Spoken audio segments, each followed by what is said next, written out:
चलिए संख्या पत्ती देखते हैं कि संख्या पत्ती होता क्या है। मैथ आप बनाने जब जाइएगा,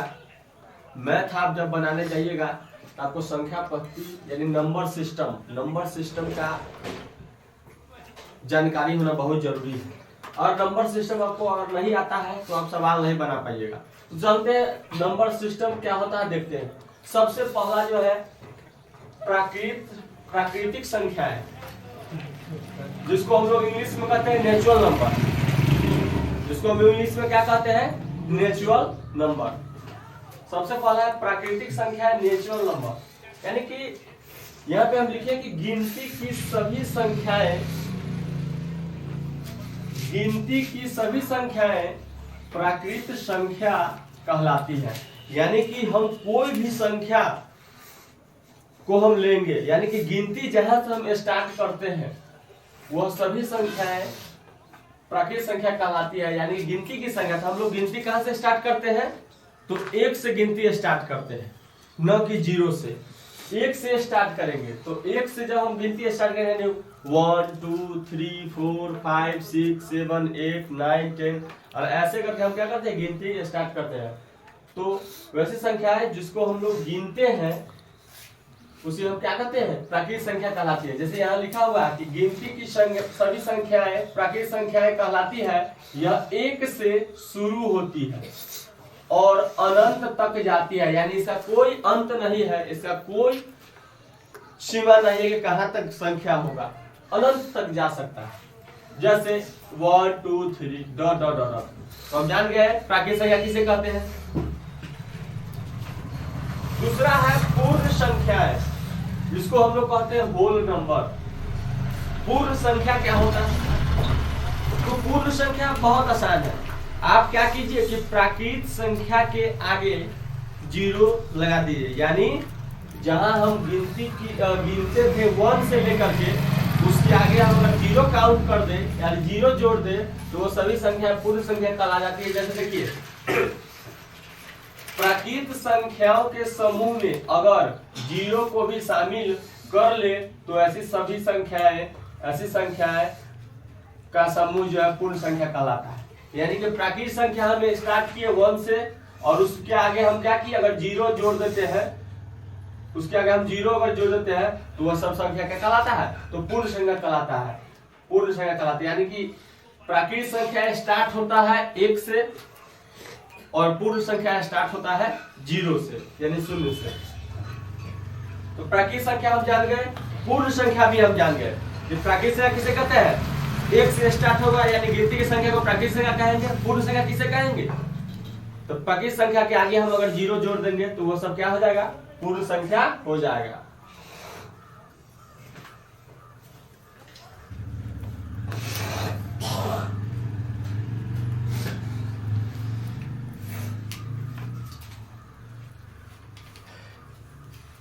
आगे है पूर्णांक संख्याएं। पूर्णांक संख्याएं क्या होता है, इंटीजर्स नंबर। पूर्णांक संख्या यानी इंटीजर्स नंबर्स। पूर्णांक संख्या क्या होता है, यानी कि सभी धनात्मक और ऋणात्मक, सभी धनात्मक और ऋणात्मक जो संख्या होता है वह पूर्ण संख्याएं, सभी धनात्मक और ऋणात्मक जो संख्या होगा वह पूर्णांक संख्या कहलाती है। यानी कि सभी संख्या जो धनात्मक हो या ऋणात्मक हो या उदासीन हो वो सभी संख्या क्या कहलाता है, पूर्णांक संख्या कहलाता है। जैसे यहाँ देखिए +1 +2 +3 यह धनात्मक है, इसके आगे प्लस लगा हुआ इसका मतलब है धनात्मक है, तब इसको धनात्मक संख्या कहेंगे, यानी धनात्मक पूर्णांक कहेंगे, जिसको हम लोग इंग्लिश में पॉजिटिव इंटीजर कहते हैं। पॉजिटिव इंटीजर कहते हैं। आगे ऋणात्मक पूर्णांक, माइनस लगा देंगे, माइनस तो क्या हो जाएगा, ऋणात्मक पूर्णांक हो जाएगा, यानी कि -1 -2 -3। निगेटिव इंटीजर्स, इसको हम इंग्लिश से बोलते हैं ऋणात्मक पूर्णांक यानी निगेटिव इंटीजर्स। और उदासीन का जो मान होता है वो 0 होता है। 0 में ना प्लस लगता है और ना माइनस लगता है, और कोई आदमी प्लस के आगे 0 लिखता है वह भी गलत है, और कोई आदमी जीरो के आगे अगर माइनस लगाता है वह भी क्या है, गलत है। तो न जीरो लगता है और न माइनस लगता है जीरो में, यानी जीरो है न्यूट्रल नंबर या न्यूट्रल इंटीजर्स, न्यूट्रल इंटीजर्स राशि। अगला है आपका सम संख्या। सम संख्या क्या होता है, इवेन नंबर। सम संख्या को हम लोग इंग्लिश में कहते हैं इवेन नंबर, और इवेन नंबर हम जानते हैं कौन संख्या होता है, तो वैसा संख्या जो दो से पूरा पूरा कट जाए, दो से पूरा पूरा कट जाए उसको हम लोग सम संख्या कहते हैं। चलिए देखते हैं, लिखा है कि जिस भी संख्या का इकाई अंक, जिस भी संख्या का इकाई अंक, कोई भी संख्या हो सकता है, कोई भी संख्या हो सकता है, जैसे इकाई अंक क्या होना चाहिए 0, 2, 4, 6, 8, यानी कि जिस भी संख्या का इकाई अंक 0 हो, 2 हो, 4 हो, 6 हो, 8 हो, में से कोई भी एक लिखा मिल जाए, यानी कि 0, 2, 4, 6, 8 में से कोई भी एक लिखा मिल जाए, वे सभी संख्याएं मिल जाए, या देखिए या क्या कि वे संख्या जिसमें 2 से भाग देने पर पूरा पूरा कट जाए उसे सम संख्या कहते हैं। यानी कहने का मतलब यह हुआ कि अगर इकाई अंक पर 0 आ जाए या 2 आ जाए या 4 आ जाए या 6 आ जाए या 8 आ जाए तो वह सम संख्या होगा, या 2 से पूरा पूरा कट जाए जो संख्या वह सम संख्या होगा। जैसे हम देखते हैं 10 2 से कटेगा, इसके इकाई अंक पर भी 0 है। यहाँ देखते हैं इकाई अंक पर भी 0 है, दहाई अंक पर भी 0 से मतलब नहीं, इकाई अंक हम खाली होना चाहिए। इकाई अंक के पास में 0, 2, 4, 6, 8 अगर होता है तो यह सम संख्या होगा। 428 इकाई अंक पर 8 है, लास्ट में 6 है इकाई अंक पर 4 है, इसका मतलब यह 2 से पूरा पूरा कटेगा। जब 2 से पूरा पूरा कट जाएगा तो उसको क्या कहते हैं, हम सम संख्या कहते थे। वे सभी संख्या है जो 2 से पूरा पूरा करता है, जिसमें जिसको भाग देने पर उसका शेषफल 0 आ जाए, वो सभी संख्याएं सम संख्याएं कहलाती है। आगे देखते हैं विषम संख्या। विषम संख्या देखते हैं, और चैनल पे पहली बार आए हैं तो चैनल को सब्सक्राइब करें, और वीडियो पसंद आए तो लोगों को शेयर करें। चलिए देखते हैं विषम संख्या क्या होता है।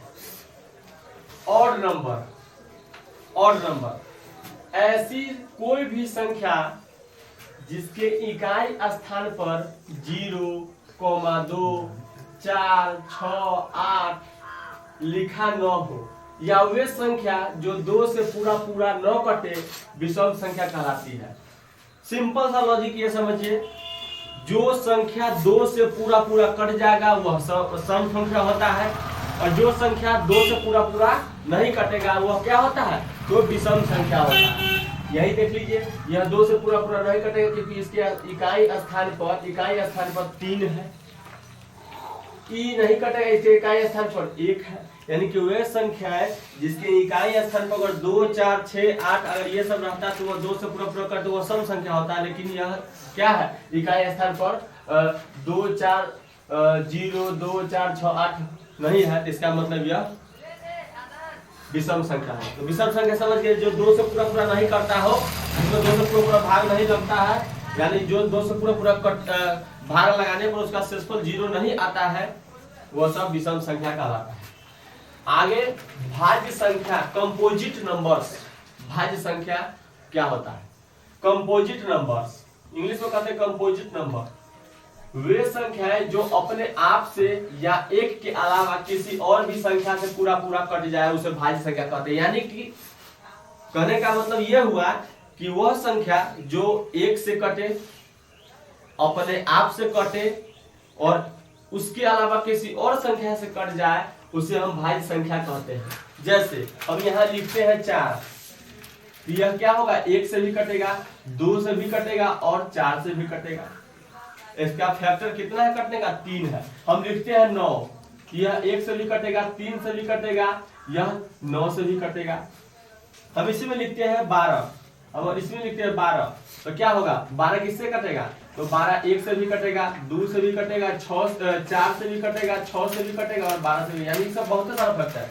यानी कि वे संख्या जो एक और अपने आप के अलावा किसी अन्य संख्या से कटे, यानी कि उसका फैक्टर कम से कम 3 हो, 3 से ज्यादा हो, वो सब संख्या क्या कहलाता है? तो वे सभी संख्या भाज्य संख्या कहलाते हैं, यानी कंपोजिट नंबर कहलाता है। जैसे देखिए 9 को हम तोड़ेंगे तो 3 गो फैक्टर होगा, 12 को तोड़ेंगे तो 3 गो फैक्टर, 4 गो फैक्टर होगा। उस प्रकार से यानी कि जिसका तोड़ने पर 3 गो माना है, 3 गो माना है या 3 गो से ज्यादा आए, वो सभी संख्या भाज्य संख्या होगा। आगे देखिए, आगे कहता है कि अभाज्य संख्या प्राइम नंबर, वैसी संख्या जो अपने आप या एक के अलावा किसी अन्य संख्या से न कटे, उसे अभाज्य संख्या कहते हैं। यानी कि वह एक से कटेगा और जो संख्या दिया रहेगा उससे कटेगा, यानी खुद से कटेगा, दूसरा से नहीं कटेगा, तो वह सब क्या होगा? अभाज्य संख्या होगा। जैसे 3, 7, 11, 13, जैसे मान लीजिए 3 को काटना है तो किससे कटेगा? या तो 1 से कटेगा या तो 3 से कटेगा, इसका 2 ही फैक्टर है। 7 को अगर हम तोड़ेंगे या तो 1 से कटेगा या तो 7 से कटेगा, कोई सी संख्या से और कटवे नहीं करेगा। तो जो केवल 2 ही संख्या से कटे, एक और अपने आप से कटे, उसको हम अभाज्य संख्या कहते हैं। और भाज्य संख्या क्या कहता है? जिसका फैक्टर 2 से ज्यादा हो, यानी 3 हो, 4 हो, 5 हो, कितना भी फैक्टर उसे मतलब नहीं है। यानी कि अब एक के अलावा अपने आप के अलावा, यानी एक से कटे, अपने आप से कटे और अपने आप के अलावा किसी और संख्या से कटे, तो उसको भाज्य संख्या कहते हैं। लेकिन अभाज्य संख्या किसे कहेंगे? जो एक से और अपने आप के अलावा किसी अन्य संख्या से नहीं कटे, उसे हम अभाज्य संख्या कहते हैं। तो अभाज्य संख्या भी हम जान गए। नोट, यह एक नोट है, ऑब्जेक्टिव में आपसे बहुत बार पूछता है क्वेश्चन ऑब्जेक्टिव में, और सवाल इससे बहुत सारा रहता है। पहला नोट में हम लिखा है कि सबसे छोटी अभाज्य संख्या जो होती है वह 2 होती है। सबसे छोटी अभाज्य संख्या कितना होता है? तो वह 2 होता है, यानी 2 गो होता है, यानी 2 होता है सबसे छोटा अभाज्य संख्या। बड़ा तो बहुत ज्यादा हो सकता है, लेकिन अभाज्य संख्या सबसे छोटा जो होता है 2 होता है। एक होगा नहीं, एक का खुद 1 से कटेगा, तो एक का फैक्टर तो 1 ही हुआ, इसलिए 1 नहीं हो सकता है, 2 होगा। यानी 2 1 से भी कट सकता है और 2 अपने आप से भी कट सकता है। इसका मतलब है सबसे छोटी अभाज्य संख्या जो होगा वह कितना होगा? तो 2 होगा, 2 होगा। आगे चलिए, आगे देखते हैं। आगे कहते हैं कि 1 से 100 तक कुल 25 अभाज्य संख्याएं होती है, यानी 1 से लेकर के 100 तक कुल 25 क्या है? अभाज्य संख्या है, यानी जो है प्राइम नंबर है। 1 से 100 तक कितने प्राइम नंबर होते हैं? तो 25 प्राइम नंबर्स होते हैं, 25 प्राइम नंबर्स। परिमेय संख्या किसे कहते हैं? हम विषम संख्या जान गए, भाज्य संख्या जान गए, अभाज्य संख्या जान गए। अब यहाँ पर है परिमेय संख्या किसे कहते हैं? इसको हम लोग इंग्लिश में रेशनल नंबर बोलते हैं, RATIONAL, रेशनल नंबर। रेशनल हम लोग बचपन से ही जानते हैं। जिसको P/Q के रूप में लिखते हैं उसको परिमेय संख्या कहते हैं, जिसको P/Q के रूप में नहीं लिखा जाता है उसको अपरिमेय संख्या कहते हैं। लेकिन आज हम जानेंगे कुछ अलग डिफिनेशन, कुछ अलग तरीका से जाने का प्रयास करेंगे। कैसे? तो वैसी संख्या जिसे P/Q के रूप में लिखते हैं उसे हम परिमेय संख्या कहते हैं। ये सब पुराना डिफिनेशन था, हम लोग जानते हैं, सब जानता है। लेकिन या एक और डिफिनेशन आप दे सकते हैं, क्या दे सकते हैं? कि रूट के अंदर, यानी कोई भी संख्या को रूट के अंदर लिखेंगे, रूट के अंदर लिखेंगे, और रूट के अंदर वाली वे सभी संख्याएं, रूट के अंदर में जो भी संख्या हम लिखेंगे जो रूट के बाहर नहीं आ सकती, जो रूट के बाहर में नहीं आ सकता है। जैसे देखिए हम लिखते हैं यहाँ पर 4, तो 4 रूट 4 हम करेंगे तो तोड़ेंगे रूट के अंदर में 4, इसको मतलब 4 को हम तोड़ेंगे तो 2 गुने 2 लिख सकते हैं। और रूट के अंदर में जोड़ा एलिमेंट्स को बाहर छाड़ते हैं, जोड़ा संख्या को बाहर छाड़ते हैं, वो 2 बाहर निकल, इसका मतलब रूट फट गया, वो 2 आ गया। लेकिन रूट के अंदर से बाहर नहीं निकलेगा, इसका मतलब रूट के अंदर वैसा संख्या दे जो बाहर नहीं निकलता हो। जैसे देखिए, जैसे हमारे रूट के अंदर में 5 दे दे, 5 टूटवे नहीं करेगा, रूट के अंदर में 5 बाहर आवे नहीं करेगा, इसका मतलब रूट 5 हो सकता है, रूट 7 हो सकता है, रूट 9 हो सकता है। रूट 9 नहीं होगा क्योंकि 3 का स्क्वायर हो जाता है रूट 9। ये रूट 5 हो सकता है, 7 हो सकता है, 11 हो सकता है, 13 हो सकता है।